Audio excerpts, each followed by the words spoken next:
Assalamualaikum warahmatullahi wabarakatuh. Bismillahirrahmanirrahim. Selamat Hari Raya to all Malaysians, especially Muslims. Good morning and welcome to Scrum Time, the show that will cover everything and anything about this year's Rugby World Cup held in France, brought to you by IJM and Cobra, organisers of the HSBC Cobra 10s.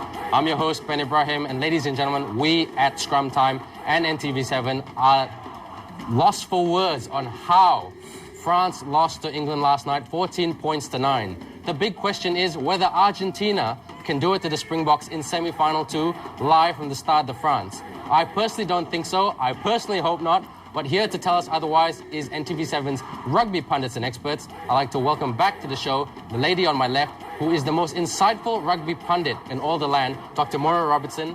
And the man to my far left is the most charismatic and engaging rugby pundit there ever is, a rugby forward in Malaysia, Mr. Tobin Connell. Tobin and Maura, welcome back to Scrum Time. Thank you, Ben. Tobin, you can't wipe that smile off your face because England last night, many people said they rode their luck, but did it come down to being smart and playing clinical rugby when it mattered? Yeah, I think they did. Anybody would be shocked at the beginning of this tournament to hear that England were in the final again. They weren't playing good rugby.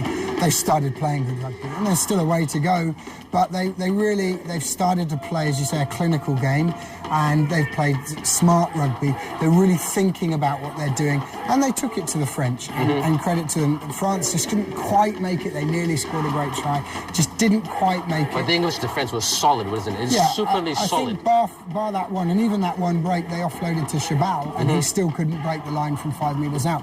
So there was some fantastic defence. Likewise, from the French point of view, the game was very, very close, and England won. It could have gone the other way, but England used talent and a clinical game plan to win. Maura, many rugby pundits and media people throughout the world have labelled England as boring, and they're winning quarterfinals, they're winning pool games, and they're winning last night's semi-final playing boring rugby. Your comments on that?